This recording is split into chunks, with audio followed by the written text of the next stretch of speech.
ಮೈಸೂರು ಶುಂಠಿ ಶುದ್ಧೀಕರಣ ಘಟಕದಲ್ಲಿ ಅಕ್ರಮ ಆಗ್ತಾನೆ ಇದೆ. ಈ ಅಕ್ರಮ ಕೊನೆ ಯಾವಾಗ ಅನ್ನೋ ಪ್ರಶ್ನೆ ಜನಸಾಮಾನ್ಯರು ರೈತರು ಮಾಡ್ತಾ ಇದ್ರೆ ಅಧಿಕಾರಿಗಳಿಂದ ಯಾವುದೇ ಸ್ಪಷ್ಟ ಉತ್ತರ ಇಲ್ಲ.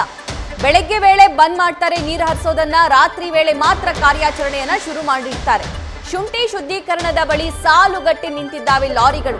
ಮಾಲಿನ್ಯ ನಿಯಂತ್ರಣ ಮಂಡಳಿ ಆದೇಶಕ್ಕೂ ಕೂಡ ಇಲ್ಲಿರೋ ಅಧಿಕಾರಿಗಳು ಡೋಂಟ್ ಕೇರ್ ಅಂತಿದ್ದಾರೆ. ಕ್ರಮ ಜರುಗಿಸಿ ಅಂತ ಆದೇಶ ಹೊರಡಿಸಿದ್ರು ಕೂಡ ಕಳ್ಳಾಟ ನಡೆಸಲಾಗ್ತಾ ಇದೆ. ಈ ಶುದ್ಧೀಕರಣ ಕೇಂದ್ರದಲ್ಲಿ ಮಾಲೀಕರ ಜೊತೆ ಅಧಿಕಾರಿಗಳು ಕೂಡ ಶಾಮೀಲಾಗಿದ್ದಾರೆ ಅನ್ನೋ ನೇರ ಆರೋಪವನ್ನ ಆ ಭಾಗದ ಜನ ಮಾಡ್ತಾ ಇದ್ದಾರೆ. ನ್ಯೂಸ್ ಫಸ್ಟ್ ಕ್ಯಾಮೆರಾದಲ್ಲಿ ಈ ಕಳ್ಳಾಟದ ವಿಡಿಯೋ ಸೆರೆಯಾಗಿದೆ. ರಾತ್ರಿ ವೇಳೆ ಇಷ್ಟು ಜಾಸ್ತಿ ಪ್ರಮಾಣದಲ್ಲಿ ಲಾರಿಗಳು ಬಂದು ನಿಂತ್ಕೊಳ್ತಾವೆ. ಲೋಡಿಂಗ್ ಆಗುತ್ತೆ, ಅನ್ಲೋಡಿಂಗ್ ಆಗುತ್ತೆ, ಅಲ್ಲಿ ಶುಂಠಿ ಶುದ್ಧೀಕರಣ ಕೂಡ ಆಗುತ್ತೆ. ಆ ನೀರೇನು ಹರಿಸ್ತಾ ಇದ್ದಾರಲ್ಲ ಅದು ಕೆಮಿಕಲ್ ಮಿಶ್ರಿತ ನೀರು, ನೊರೆ ಬರ್ತಾ ಇದೆ ಆ ನೀರಲ್ಲಿ. ಆ ನೀರು ಮತ್ತೆ ಹೋಗಿ ಈ ಹೊಲ ಗದ್ದೆಗಳಿಗೆ ಸೇರುತ್ತೆ, ಇಲ್ಲಿರೋ ಪೈರು ಹಾಳಾಗುತ್ತೆ ಅಂತ ಹೇಳಿ ರೈತರು ಕಂಪ್ಲೇಂಟ್ ಕೊಟ್ಟರು ಕೂಡ ಮಾಲಿನ್ಯ ನಿಯಂತ್ರಣ ಮಂಡಳಿ ಈ ಬಗ್ಗೆ ಆದೇಶ ತಗೊಳ್ಳಿ ಅಂತ ಹೇಳಿ ಆದೇಶವನ್ನ ಪ್ರಕಟ ಮಾಡಿದ್ರು ಕೂಡ ಅಧಿಕಾರಿಗಳು ಇದರಲ್ಲಿ ಶಾಮೀಲಾಗಿದ್ದಾರೆ ಅನ್ನುವಂತಹ ಆರೋಪ ಸದ್ಯಕ್ಕೆ ಕೇಳಿ ಬರ್ತಾ ಇದೆ. ಲೈವ್ ಡೀಟೇಲ್ಸ್ ನಮ್ಮ ಮೈಸೂರು ಪ್ರತಿನಿಧಿ ರವಿ ಪಾಂಡವಪುರ ನೀಡ್ತಾ ಹೋಗ್ತಾರೆ. ರವಿ, ಮಾಲಿನ್ಯ ನಿಯಂತ್ರಣ ಬೋರ್ಡ್ ಹಾಗಾದ್ರೆ ನಾಮಕವಾಸ್ತೆ ಮಾತ್ರ ಇರದ, ಆ ಆದೇಶಗಳನ್ನ ಸೀರಿಯಸ್ ಆಗಿ ಫಾಲೋ ಅಪ್ ಮಾಡೋದಿಲ್ವಾ? ಏನ್ ಹೇಳ್ತಾರೆ ಅಧಿಕಾರಿಗಳು? ಇದೇನ್ ಅಕ್ರಮ ಆಗಿರೋದು? ಸಭಾ ಎಚ್ ಡಿ ಕೋಟೆ ಭಾಗದಲ್ಲಿ ಶುಂಠಿ ಶುದ್ಧೀಕರಣಗಳನ್ನ ಅಕ್ರಮವಾಗಿ ತೆರೆದು ಅಲ್ಲಿ ಕೆಮಿಕಲ್ ಅನ್ನ ಬಳಸಿ ಶುಂಠಿ ಶುದ್ಧೀಕರಣ ಕೇಂದ್ರಗಳಲ್ಲಿ ಶುಂಠಿಯನ್ನ ಕ್ಲೀನ್ ಮಾಡುವಂತ ಕೆಲಸಕ್ಕೆ ಮುಂದಾಗಿದ್ರು. ಈ ನೀರು ನೇರವಾಗಿ ಕಬಿನಿ ಜಲಾಶಯವನ್ನ ಸೇರುತ್ತೆ. ಕಬಿನಿ ಜಲಾಶಯದ ನೀರನ್ನ ಮೈಸೂರು ಹಾಗೂ ಬೆಂಗಳೂರಿನ ಜನರು ಕುಡಿತಾರೆ.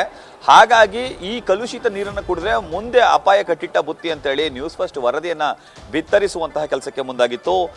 ಆರಂಭದಲ್ಲಿ ಪುರಸಭೆಯ ಮುಖ್ಯಾಧಿಕಾರಿ ಸುರೇಶ್ ಅವರು ನ್ಯೂಸ್ ಫಸ್ಟ್ನ ಕ್ಯಾಮ್ರಾದ ಎದುರು ಅಸಹಾಯಕತೆ ತೋಡ್ಕೊಂಡ್ರು. ನಾವು ಜಿಲ್ಲಾಧಿಕಾರಿಗಳು, ಎಸಿ, ತಹಶೀಲ್ದಾರ್ ಸೇರಿದಂತೆ ಕಾರ್ಮಿಕ ಇಲಾಖೆ, ಪರಿಸರ ಮಾಲಿನ್ಯ ಮಂಡಳಿ ಸೇರಿದಂತೆ ಎಲ್ಲ ಇಲಾಖೆಗಳಿಗೂ ಕೂಡ ಪತ್ರವನ್ನ ಬರೆದಿದ್ದೇವೆ, ಆದ್ರೆ ಅವರಿಂದ ಸರಿಯಾಗಿ ಸಮರ್ಪಕ ಉತ್ತರ ಬಂದಿಲ್ಲ ಅಂತ ಹೇಳಿ ಹೇಳುವಂತ ಕೆಲಸಕ್ಕೆ ಮುಂದಾಗ್ತಿದ್ರು. ದುರಂತದ ವಿಷಯ ಅಂತ ಅಂದ್ರೆ ಇದಾದ ಬಳಿಕ ಅಂದ್ರೆ ವರದಿ ಪ್ರಸಾದದ ಮರುದಿನವೇ ಜಿಲ್ಲಾಧಿಕಾರಿಗಳಂತಹ ಲಕ್ಷ್ಮೀಕಾಂತ್ ರೆಡ್ಡಿ ಅವರು ನ್ಯೂಸ್ ಫಸ್ಟ್ನ ಕ್ಯಾಮ್ರಾದ ಎದುರು ಸಿಕ್ಕಿದ್ರು. ಅವರು ನೇರವಾಗಿ ಯಾರು ತಪ್ಪಿತಸ್ಥರಿದ್ದಾರೆ ಅವರ ವಿರುದ್ಧ ಕ್ರಮ ತೆಗೆದುಕೊಳ್ತೀವಿ, ಮುಚ್ಚಿಸುವಂತ ಕೆಲಸಕ್ಕೆ ಮುಂದಾಗ್ತೀವಿ ಅನ್ನೋ ಮಾತನ್ನು ಕೂಡ ಹೇಳಿದ್ರು.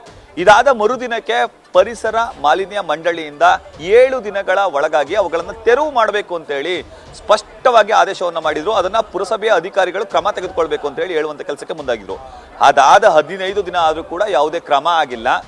ಈ ನಡುವೆ ನ್ಯೂಸ್ ಫಸ್ಟ್ ಮುಖ್ಯಾಧಿಕಾರಿಗಳನ್ನ ಸಂಪರ್ಕ ಮಾಡಿದಾಗ ಅವರು ಕ್ರಮ ತೆಗೆದುಕೊಳ್ತೀನಿ, ನಮ್ಗೆ ಆದೇಶ ತಲುಪಿದ್ದೆ ಲೇಟ್ ಆಗಿ ಅಂತ ಹೇಳುವಂತ ಕೆಲಸಕ್ಕೆ ಮುಂದಾಗಿದ್ರು ಕೂಡ ಬೆಳಗಿನ ಜಾವ ಅವುಗಳನ್ನ ಮುಚ್ಚಿಸುವಂತಹ ಕೆಲಸಕ್ಕೆ ಮುಂದಾಗಿದ್ರು. ಆದ್ರೆ ರಾತ್ರಿ ವೇಳೆ ಅವುಗಳನ್ನ ಯಥಾಸ್ಥಿತಿ ಅಂದ್ರೆ ಬೆಳಗ್ಗೆ ಎಷ್ಟು ಪ್ರಮಾಣದಲ್ಲಿ ಕ್ಲೀನ್ ಮಾಡ್ತಿರೋ ಅದಕ್ಕೆ 2 ಪಟ್ಟು ದುಪ್ಪಟ್ಟು ಪ್ರಮಾಣದಲ್ಲಿ ಅದನ್ನ ಕ್ಲೀನ್ ಮಾಡಿಸುವಂತಹ ಶುದ್ಧೀಕರಣದಲ್ಲಿ ರಾತ್ರಿ ವೇಳೆ ಶುಂಠಿಯನ್ನ ಕ್ಲೀನ್ ಮಾಡುವಂತ ಕೆಲಸಕ್ಕೆ ಕಾರ್ಯಾಚರಣೆಗೆ ಹೇಳಿದ್ರು. ಈ ಸಂಬಂಧ ನ್ಯೂಸ್ ಫಸ್ಟ್ ರಹಸ್ಯ ಕಾರ್ಯಾಚರಣೆಯನ್ನ ಮಾಡುವಂತಹ ಸಂದರ್ಭದಲ್ಲಿ ಸಾಲುಗಟ್ಟಿ ಲಾರಿಗಳು ನಿಂತಿದ್ದು ಕಂಡು ಬಂತು.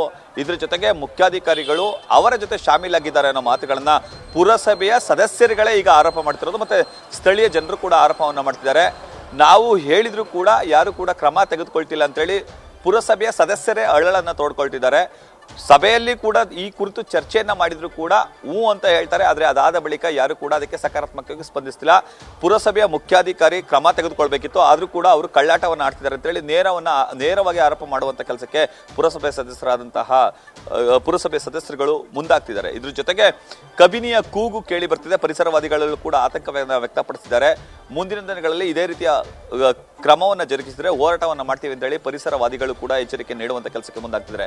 ಇದೆಲ್ಲದರ ನಡುವೆ thank you Ravi. News first ನಿರ್ಭೀತಿಯಿಂದ ನಿಮ್ಮ ಪರವಾಗಿ.